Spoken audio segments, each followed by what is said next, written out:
Now, you can understand that the Japanese trained their people better, because they naturally, if you give somebody lifetime employment and the technology changes, you have to train your people. So the Japanese organizations trained their people better, looked after them better, and in return the Japanese worker also worked hard to become productive. This was the building block. This is what we face today. In India too, our skill levels of workers keep going down, or they don't match, the productivity doesn't match, so we need to train our people. That costs money. However, the Japanese government had another rider. It said to many big houses, because these big business houses or families were very diversified. If you take Mitsubishi, they make a pencil and they also make a ship, and they also make an aeroplane, and they also have a bank. So it was found that few Japanese houses controlled majority of the business. What the government did was, with a beautiful understanding between these people, for certain outcomes of the business, they said, we will make sure that you don't run out of capital. So please invest in future of Japan, future of a company. And it was in this time that the Japanese companies started thinking in decades, not in 5 years. What are we going to be doing 10 years, 20 years, 30 years down the line? We all know that the moment we start thinking long term, we need to deploy more capital, because return of investment doesn't happen so quickly. This was another aspect developed by the government of Japan. Again, very identifiable point, where in developing countries, we constantly keep asking the government, please give us some benefits, so that we can look long term. We have to upgrade our technology. We need some help. And constantly we are running out of capital. This is why the Japanese industrial policies, systems and developments are a very nice example for looking at and learning, which is going to help any industry develop. In Japan, electronics as well as automobile industries have achieved so high efficiencies, and they are producing such great products that they have been subject to many studies.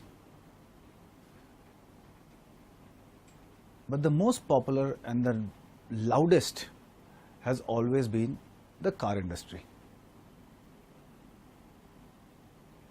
Car industry, which others try to emulate as a supply chain, was again born out of severe pressures on the industry.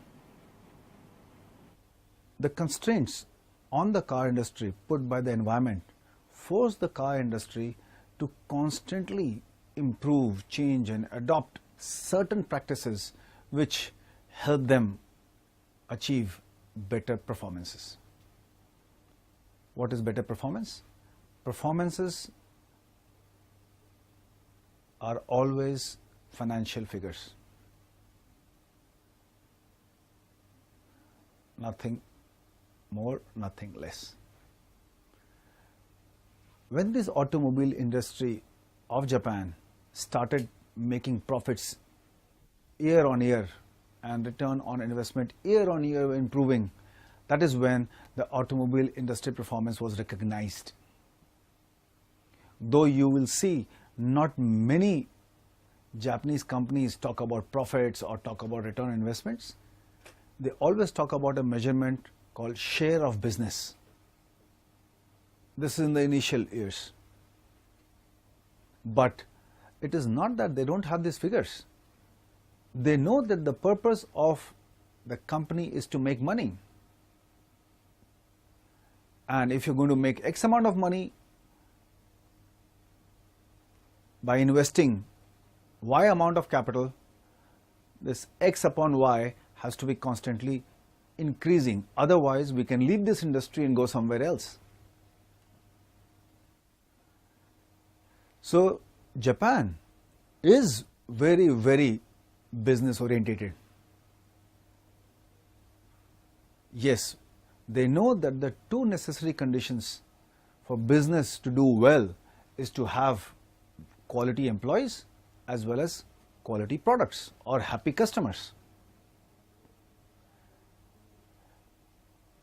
This is how the pressure or the development of automobile industry in Japan started. Let's take the example of Toyota. In 1950s, after the World War, there's hardly any demand for cars in Japan. On top of that, the demand was still split between 5 to 10 models. The total volume being less, and this volume further being impacted by more models, hardly gave this industry any economies of scale. If you don't have economies of scale, naturally you cannot invest money, and most of the money invested usually goes in automation or putting machines to work. If you don't have machines to work, what suffers is productivity. So now Japan was faced with low productivity, very less money to invest in machines. On top of that, very poor or weak demand.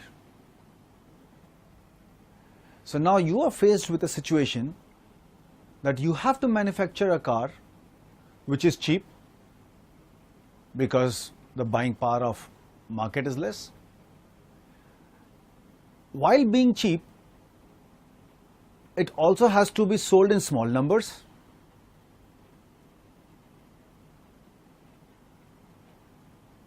As well, to make it from technology and resources available to you, which are also scarce. When I say make it cheap, that means I was talking about raw materials. And when I say scarce resources, I was trying to talk about capital invested. This is how the pressure on automobile industry was put. In fact, there were many times where the ministry intervened into Toyota's functioning and said, if you're making these cars so expensive, please shut your plant. And there was also a time when Toyota was trying to manufacture cars at a certain volume, and they produced so many cars, but the cars could not be sold, so the factory actually was about to go bankrupt. Somehow, a flush of orders saved them. But when they got this flush of orders, they started looking as now how to do this without making a loss.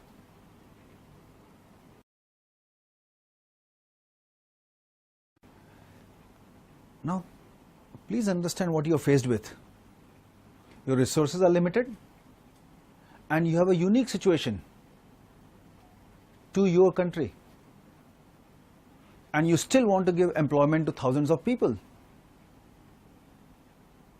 You need to make a cheap car, you need to make a good car, you need to make a car which requires less of investment. On top of that, try and meet the qualities of world. Because anybody could have turned around and said, if I have to pay you this much, I can import a beautiful car from America, where the cars were already being made in numbers, millions.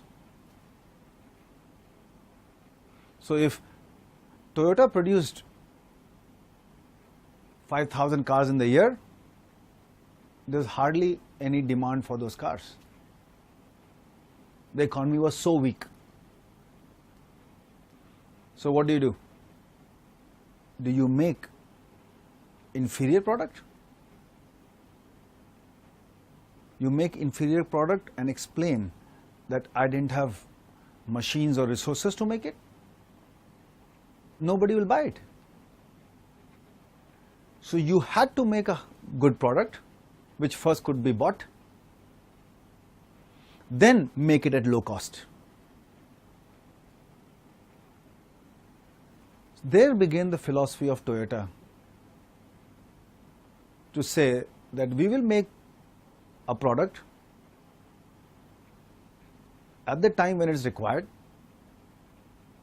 with the least amount of resources at the right time.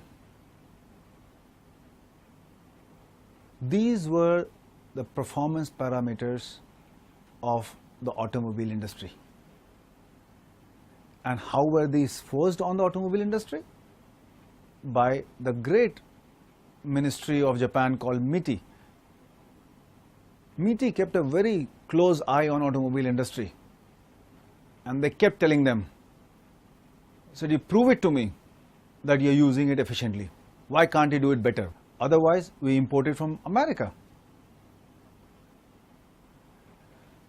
So, the driving factors, or I will say that the motivations were very clear. And this is what I mean, that you have to be very clear of your aims. Otherwise, you will not be able to adopt any system to your working. When I mean working, I mean to the working of your environment.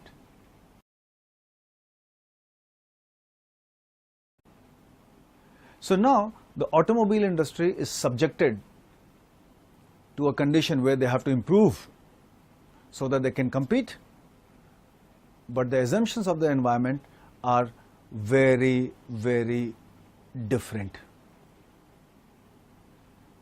So it has to first begin with a point to understand the basic difference in assumptions of the manufacturing environment. And when we say assumptions of manufacturing environment, you have to see the assumptions of your manufacturing environment in terms of labor, capital and material available. The reason why I say was different is naturally I'm comparing it to America. America had no shortage of capital. Their industry was thriving.